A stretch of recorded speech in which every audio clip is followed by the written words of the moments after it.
It was late July when our youth group organized a weekend camping trip to a remote site deep in the woods of Oregon. The air was cool, with the occasional gust of wind shaking the tall pines that towered over our cabin. It was my first time in an overnight camp, and despite the excitement of the group, I couldn't shake the slight feeling of unease that seemed to lurk in the back of my mind. The evening began well enough. We were all gathered in the cabin, playing card games and laughing, trying to keep our minds off the fact that we had no cell service and were miles away from the nearest town. The adults were outside by the campfire, making sure everything was set for the night. The forest seemed peaceful, almost too peaceful. The silence, combined with the weight of the trees around us, felt heavy, pressing in. That's when I first saw it. A blur of dark motion passed by the cabin window. At first, I thought my eyes were playing tricks on me. Maybe it was a shadow or the sway of the trees.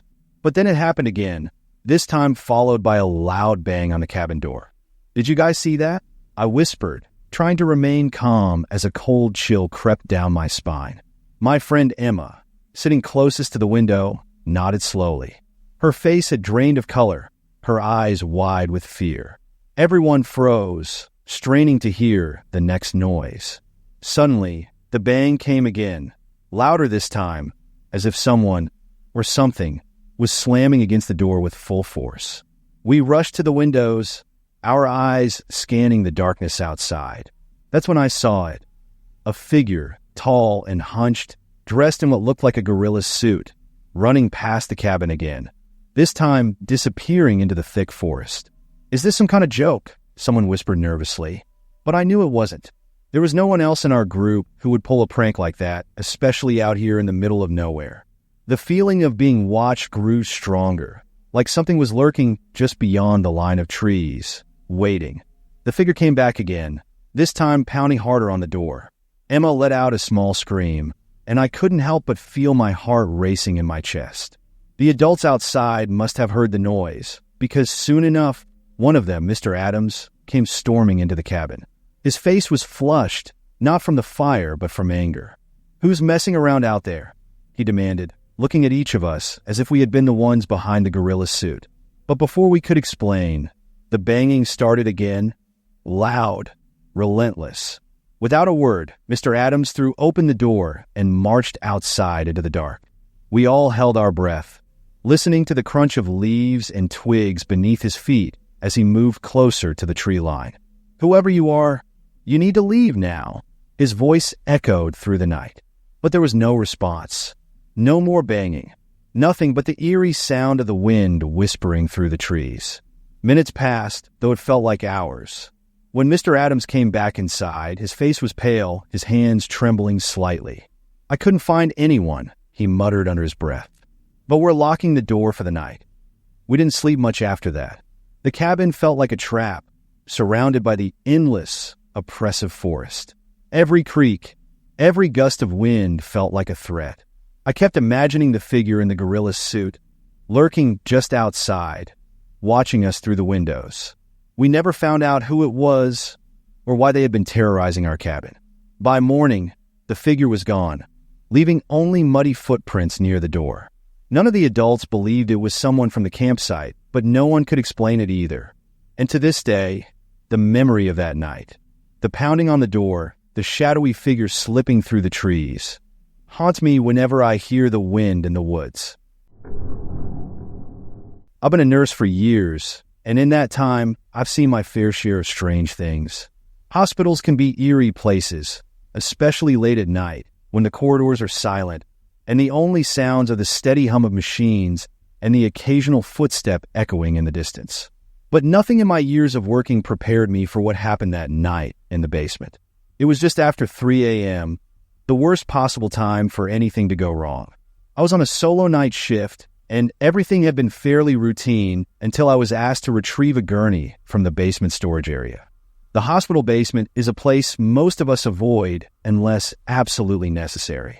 It's not that it's haunted or so we tell ourselves, but there's something about the dim, flickering lights and the endless rows of old equipment that sets your nerves on edge. I grabbed my flashlight and took the elevator down to the basement. As the doors opened with a dull chime, the cold air hit me. The smell down there was different, stale, with a hint of something metallic that never seemed to go away. I stepped out, my footsteps echoing in the empty corridor as I made my way to the storage room. As I neared the door, I felt it, the first tug, light and quick on the back of my shirt.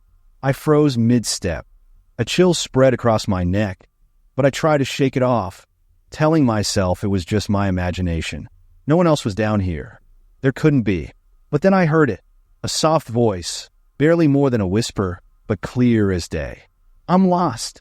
My breath caught in my throat, and I instinctively spun around, shining my flashlight behind me. The beam cut through the dark corridor, but there was nothing, no one. The hallway stretched out, empty, with shadows creeping along the walls. My heart started racing, thudding in my ears as I strained to hear more. I'm lost. The voice came again, this time closer. It was the voice of a little girl, soft, fragile, and full of confusion. I scanned the corridor again, my hands shaking as I gripped the flashlight tighter. I was alone, wasn't I? Panic began to rise, the silence of the basement pressing in on me like a weight. I tried to swallow the fear, forcing myself to move forward. Maybe I was hearing things. Maybe exhaustion was playing tricks on me. I found the storage room, and just as I was about to open the door, the tug came again, harder this time. My heart skipped a beat. I whirled around, the flashlight shaking in my grip, ready to confront whatever or whoever was there. But the hallway was empty. I'm lost, the voice whispered again. This time, so close it felt like it was right in my ear. I felt my blood turn to ice. I backed up against the door, my legs trembling as the sense of dread deepened. My mind was screaming at me to leave, to get out of there. Without thinking, I fumbled for my phone and called my partner, Emily, who was working upstairs. The phone rang too long, each second stretching unbearably as I kept scanning the hallway, expecting to see something, anything, emerge from the shadows. When she finally answered, her voice sounded distant, as if she were half asleep. Emily, I need you to come down to the basement, I whispered, trying to keep my voice steady. Now? Why? What's going on? She asked, confused. I didn't know how to explain it. How could I? I couldn't even explain it to myself. Just to come down here, please. A few minutes later, Emily arrived. I could hear her footsteps long before I saw her, each one a relief, pulling me back from the edge of panic. When she reached me, I must have looked pale because she frowned immediately. What happened? She asked, scanning the empty hallway. I didn't answer right away. I couldn't tell her about the voice or the tug on my shirt without sounding insane. Instead, I just shook my head. I thought I heard something. Maybe it was nothing. Emily stayed with me while I retrieved the gurney, and we left the basement as quickly as possible. I never went back down there alone after that night. I don't know what I heard or what tugged at my shirt, but every time I pass the basement door, I feel that same cold chill, like something or someone is still down there waiting. I had always found peace in churches. There was something about the way the light filtered through the stained glass, the quiet stillness that made you feel like everything would be okay. But that night, the church didn't feel like a sanctuary. It felt like a trap. I was 17 weeks pregnant, and for the past 3 days, I had felt almost no movement from my baby. At first, I tried to brush it off. I told myself it was normal, that babies had quiet days. But as the hours dragged on and the tiny kicks that had once filled me with joy never came, a deep, gnawing fear began to take root. I couldn't wait any longer.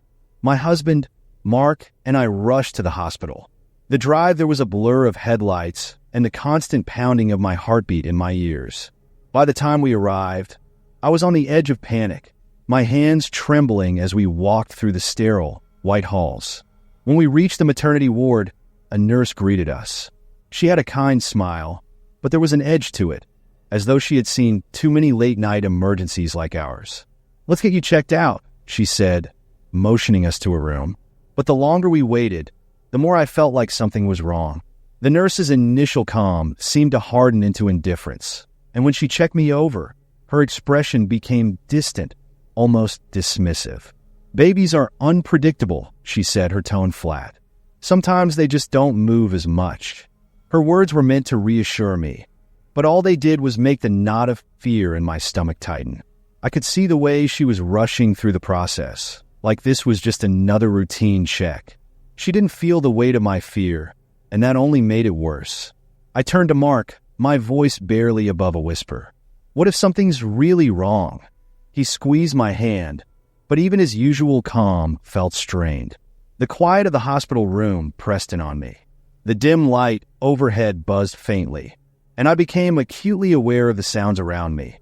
The distant clatter of a cart down the hall, the occasional murmur of voices behind closed doors. Everything felt like it was moving in slow motion, like time had somehow stretched out to keep me trapped in this moment of uncertainty. Finally, after what felt like an eternity, the doctor came in.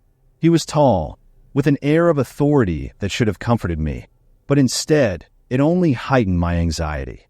He didn't say much, just nodded at the nurse before taking the ultrasound probe. The silence in the room was deafening as he moved the probe over my belly, his eyes fixed on the screen. The seconds ticked by, and each one felt heavier than the last. I held my breath, waiting for some sign, some flicker of hope on his face. And then there was the sound of my baby's heartbeat, strong and steady. The relief that washed over me was so overwhelming, I thought I might break down right there. The doctor gave a small nod, finally meeting my eyes. "Your baby is fine," he said, his voice soft but firm. "But there's something we need to keep an eye on." My heart sank again as he pointed to a shadow on the screen. "It looks like there's a small retroplacental clot. It's not uncommon, but we'll have to monitor it closely." The weight of those words lingered, even after the doctor assured me that my baby was safe for now. I nodded, trying to absorb everything, but my mind was swimming. The sense of fear hadn't fully left me. It clung to the edges of my thoughts like a dark cloud. We left the hospital that night, and for days afterward, I couldn't shake the image of that shadow on the ultrasound screen. Every time I felt my baby move, I was filled with both joy and terror. What if something went wrong again? What if next time we wouldn't be so lucky? It wasn't until months later, when my son was born healthy and strong, that I finally let go of that lingering fear. But even now, when I think back to that night, I remember the cold, sterile air of the hospital, the distant hum of machines, and the overwhelming sense of dread that I had tried so hard to push away. My son is now 5, a happy and energetic little boy, but there's a part of me that still hears the faint echo of that heartbeat in the quiet moments, a reminder of how fragile everything can be, and how close we came to losing it all. Theme parks are supposed to be places of joy, filled with laughter and the smell of cotton candy. But that day, there was something different in the air, something I couldn't quite place. My best friend Jason and I had been planning the trip for months, excited to relive our childhood at one of the biggest amusement parks in the state. We were both 22, but there's something about a theme park that makes you feel like a kid again. It was early in the day when we arrived, the sun still high in the sky.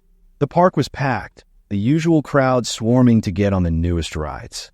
We had a plan: hit the roller coasters first, then grab some food, and end the day with the Ferris wheel. The perfect theme park experience. The first few hours went smoothly. We screamed our lungs out on the coasters, grabbed some greasy fries, and laughed at the overpriced souvenirs. But as the day wore on, I started to notice something strange. At first, it was subtle, a feeling like someone was watching us. But not just the usual glances from people in the crowd. No, this felt different, like a pair of eyes were following our every move. I brushed it off, chalking it up to paranoia. Jason didn't seem to notice anything, and I didn't want to ruin the fun by bringing it up. But as we moved through the park, the feeling only grew stronger. The crowds, once comforting, began to feel oppressive, suffocating. Every face seemed to blur into the next, and I found myself constantly looking over my shoulder. We were standing in line for one of the more popular rides when I saw him for the first time, a man standing just outside the queue, watching us. He wasn't in line, just lingering by the fence, his eyes fixed on us. He was dressed normally, nothing too out of the ordinary. A baseball cap, sunglasses, a plain t-shirt. But there was something about the way he stood there, unmoving, that sent a chill down my spine. "Do you see that guy?" I whispered to Jason, nudging him with my elbow. Jason glanced over, but shrugged. What? The guy by the fence. Probably just waiting for someone. I nodded, trying to shake off the unease. But as we moved through the line, I couldn't help but keep my eyes on him. Every time I looked back, he was still there, watching us. My stomach tightened, and I started to feel a little lightheaded. Maybe I was overreacting, but it didn't feel right. When we finally got on the ride, I felt a brief moment of relief. The rush of the coaster, the wind in my face, it helped distract me. But as we got off the ride and made our way to the next attraction, I spotted him again, this time further down the path, still watching us. My heart sank. I grabbed Jason's arm. Jason, he's following us. Jason frowned, finally noticing my anxiety. Are you sure? Maybe it's just a coincidence. But I wasn't so sure. The man's presence was no longer just unnerving. It felt deliberate. Wherever we went, he was there, always at a distance, always watching. A sense of dread began to settle over me, heavy and suffocating. We decided to take a break, heading to a quieter part of the park near the Ferris wheel. It was getting darker now, and the crowds had thinned out. I thought maybe we could lose him, but as we sat down on a bench, I spotted him again, standing by a food stand, his sunglasses reflecting the dimming light. I'm telling you, he's following us, I said, my voice shaking. Jason finally seemed to believe me. Let's get out of here. Now. We stood up, trying to act casual as we made our way toward the exit. But as we walked, I could feel the man's presence closing in behind us, his footsteps blending with the noise of the park. My pulse quickened, and every muscle in my body screamed to run. But we didn't. Not yet. We reached the exit, and I dared to look back. He was still there, standing just outside the park gates, his expression unreadable beneath the brim of his hat. We didn't stop. We didn't even talk until we were safely in the car, the theme park disappearing in the rearview mirror. Jason laughed nervously, trying to lighten the mood. That was weird, right? I nodded, but the pit in my stomach hadn't gone away.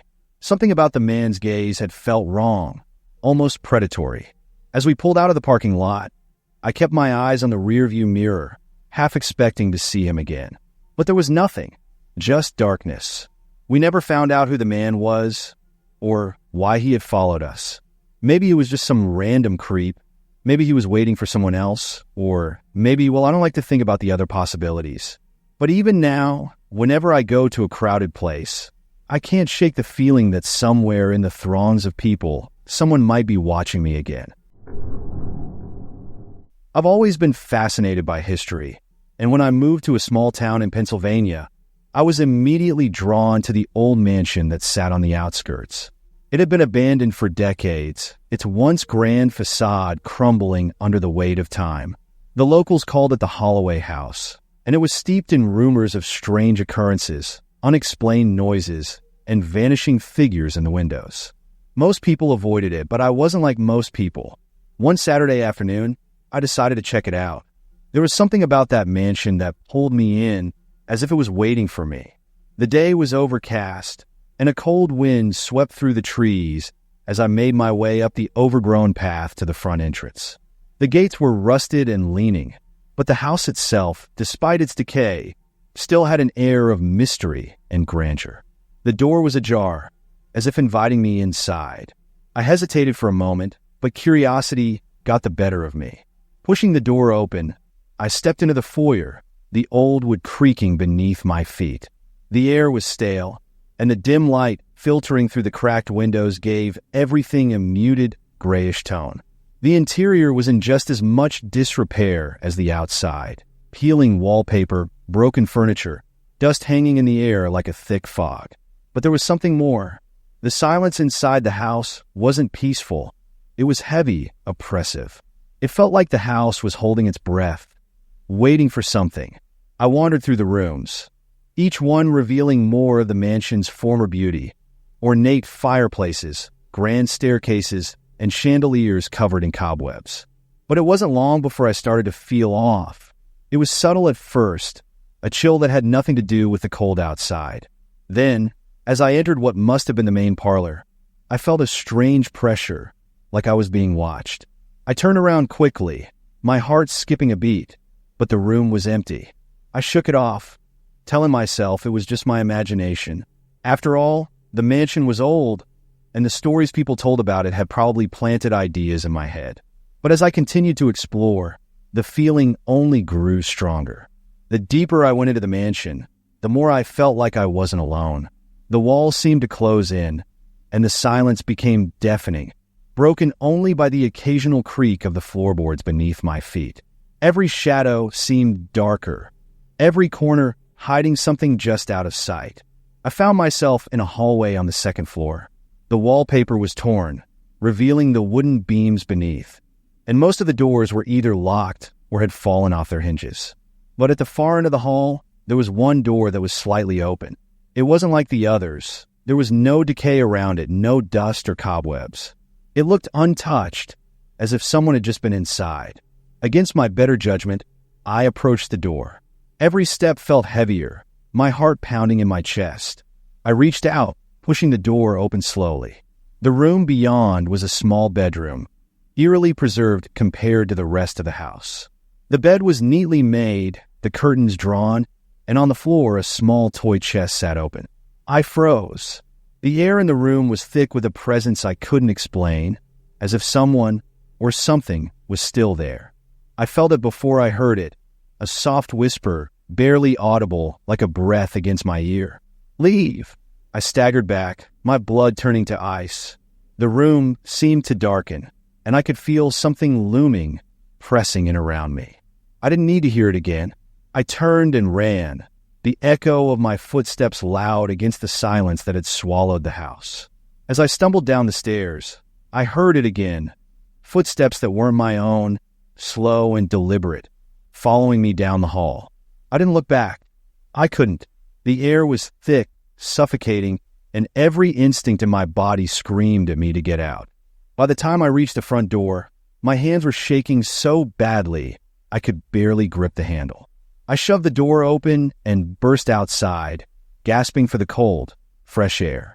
The mansion loomed behind me, dark and silent once again, but I could still feel it, that presence, watching me from the windows, waiting for me to come back.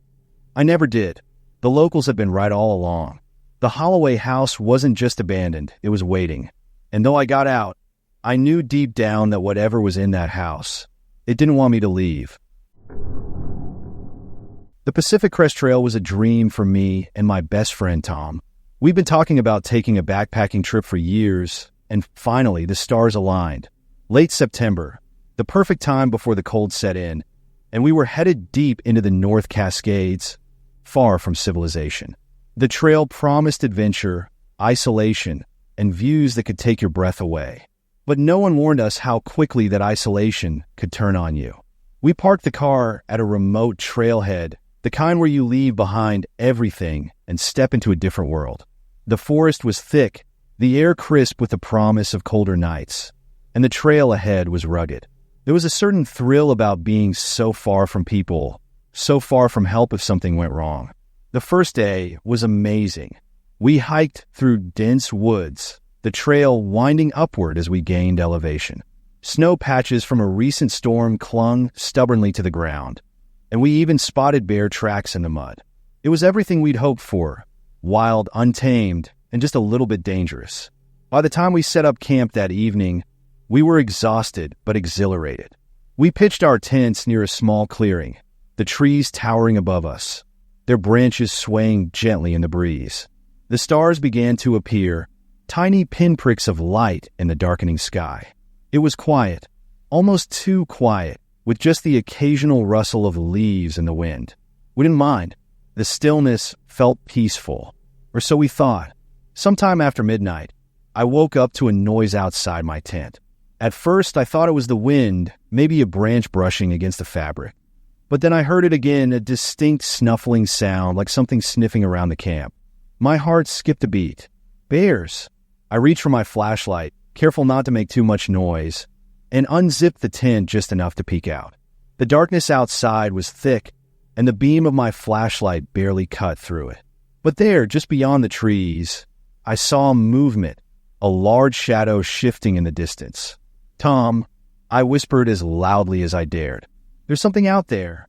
I could hear him rustling around in his tent, but his response was muffled. "Probably just a deer. Go back to sleep." But I wasn't convinced. The air felt heavy, like the forest was holding its breath. I lay back down, listening to the sounds around us, trying to calm my racing heart. Every creak, every gust of wind made me jump. The feeling of being watched crept in, a low-level fear that gnawed at my insides. Eventually, exhaustion won out, and I fell back asleep. When I woke up again, it was to the sound of Tom cursing quietly from his tent. "What happened?" I asked, groggy. "My tent collapsed," he muttered, crawling out from under the fabric.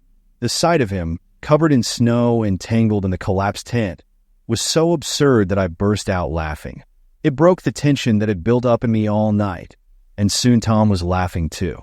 We spent the next few minutes fixing his tent, and by the time we were done, the fear from the night before had all but disappeared. We settled back down, more relaxed now, and I drifted off into a dreamless sleep. The next morning, with the sun shining brightly through the trees, the fear from the night seemed ridiculous.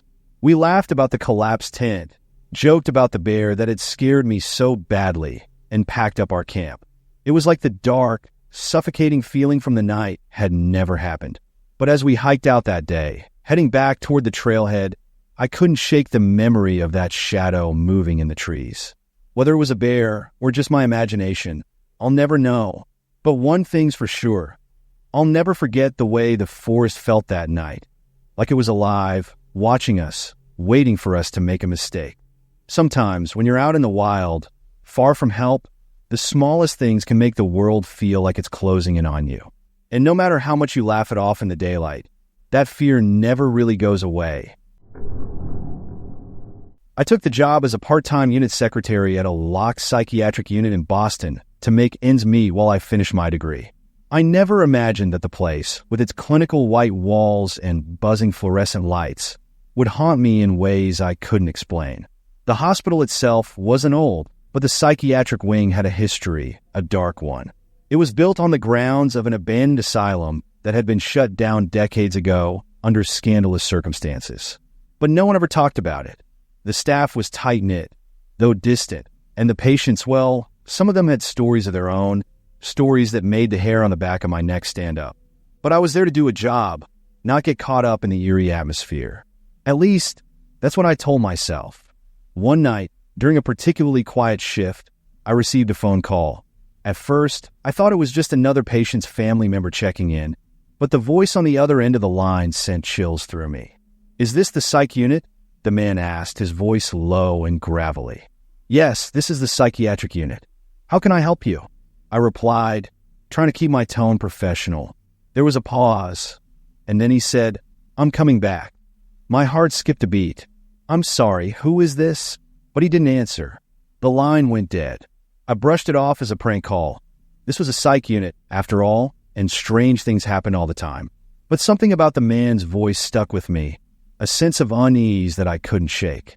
The tone had been too deliberate, too focused. An hour passed, and I was busy filing paperwork when the phone rang again. This time it was my godmother. She worked as a journalist, and we often talked during my quiet shifts. I told her about the strange call, half laughing it off, but she wasn't amused. "Do you remember the guy who made threats after being discharged last month?" she asked. I did. He had been aggressive, lashing out at the staff when they refused to release him early. But we'd reported it, and security had assured us that everything was fine. Still, the connection between that patient and the call began to gnaw at me. As the night went on, the tension in the air thickened. The lights flickered occasionally, something they'd done before, but tonight, it felt more ominous. Around midnight, the unit felt like it was holding its breath, waiting for something. That's when I heard it, a loud bang at the locked doors leading into the unit. My heart leaped into my throat. The door rattled again, followed by the unmistakable sound of someone pounding against it. I rushed to the security monitors, my fingers trembling as I flipped through the cameras. There he was, the man who had threatened us. He stood outside the door, his face partially obscured by the shadows, but I could see the anger in his posture. His hands clenched in a fist, slamming against the door over and over. I grabbed the phone, dialing security with shaking hands. "He's here," I whispered frantically. "The guy who made the threats. He's outside the door." They were already on their way, but it felt like forever as I stood there, watching the monitor, my heart racing in my chest. He kept pounding on the door, yelling something that I couldn't make out over the camera's grainy audio. Finally, security arrived, pulling him away and handcuffing him before he could do any more damage. The relief was immediate but short-lived, replaced by a sense of dread that lingered long after he was gone. The police were called, and they arrested him outside the hospital. As they led him away, he turned and stared directly into the camera, his eyes cold and full of malice. He didn't say a word, but his gaze was enough to send a shiver down my spine. The next morning, I was called into the hospital director's office. They were impressed with how I had handled the situation, and I was offered a full-time position. I accepted, though part of me wondered if that was the right choice. But here's the thing. The head nurse, the one who had dismissed the man's threats in the first place, was fired the same day. And ever since then, every time I walk through that hallway, I can still hear the echo of his fists pounding on the door, his eyes locked on the security camera like he's still watching, still waiting. Carnivals were never really my thing, but when my girlfriend, Emily, begged me to take her to the annual fair in town, I couldn't say no. It was one of those small traveling carnivals that popped up every fall, with its rickety rides and neon lights casting eerie shadows in the twilight. I always thought there was something unsettling about carnivals, the way they seemed to exist just on the edge of normal life, as if they didn't quite belong. The night started off well enough. We wandered through the stalls, Emily laughing as she won a stuffed bear at one of the rigged games. But as the night wore on, the crowd seemed to thin out, leaving us alone in a maze of flashing lights and distorted carnival music. "Let's go on the Ferris wheel," Emily suggested, tugging at my arm. I hesitated. The Ferris wheel sat at the edge of the carnival grounds, its towering frame silhouetted against the darkening sky. The lights on it flickered sporadically, and it didn't look particularly well maintained.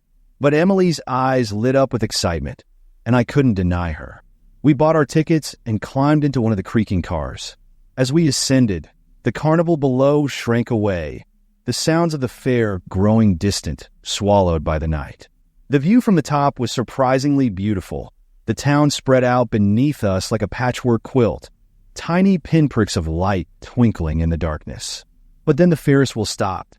At first, I thought it was just part of the ride, but as the seconds ticked by, I realized something was wrong.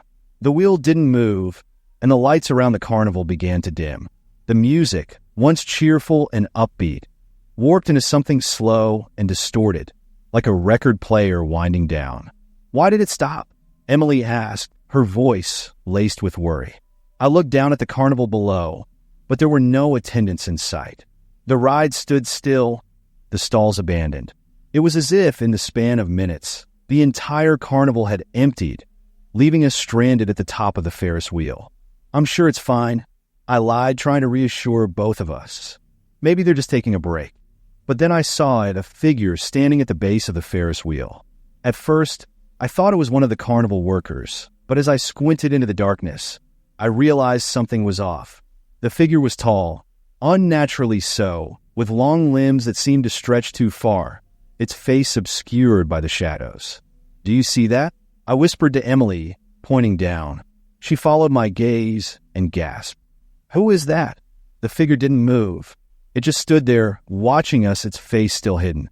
A cold chill ran down my spine, and I grabbed Emily's hand, squeezing it tightly. "We need to get down." But there was no way down. We were stuck, suspended in the air, with nothing but the wind and the distant hum of the Ferris wheel's dying lights. The figure took a step forward, then another. Its movements were slow, deliberate, like it knew we couldn't go anywhere. My pulse quickened. There was something deeply wrong about the way it moved, almost like it wasn't human. As it reached the base of the Ferris wheel, it stopped again, tilting its head up to look directly at us. That's when I saw its face, or rather, the lack of one. Where its features should have been, there was only smooth, pale skin like a blank canvas. No eyes, no mouth. Just an empty, expressionless void. Emily squeezed my hand harder, her breath coming in short, panicked gasps. "What is that?" "I don't know," I muttered, my voice barely audible over the pounding of my heart. We were trapped, helpless, as the figure stared up at us with its featureless face. For what felt like hours, the figure stood there, unmoving. The Ferris wheel didn't budge, the air around us thick with tension. Every second felt like a lifetime, the silence pressing in from all sides. And then, without warning, the Ferris wheel jolted back to life. The lights flickered on, the music started up again, and the wheel began to turn, slowly lowering us back to the ground. I looked down at the base of the Ferris wheel, but the figure was gone, vanished into the night, as if it had never been there at all. When we finally reached the ground, Emily and I scrambled out of the car, our hands shaking, hearts racing. The carnival was alive again, the crowds returning as if nothing had happened. But I knew, we both knew, something had been watching us from the shadows, something that didn't belong. We didn't say a word as we left the carnival, our feet moving quickly over the gravel path. The lights of the Ferris wheel flickered behind us, and I couldn't help but glance back one last time. There, standing just beyond the edge of the lights, I saw it again, the figure, watching us go, its blank face disappearing into the darkness. We never went back to that carnival, and I don't think I ever will. Hey there, don't forget to like the video and subscribe. Thank all of you.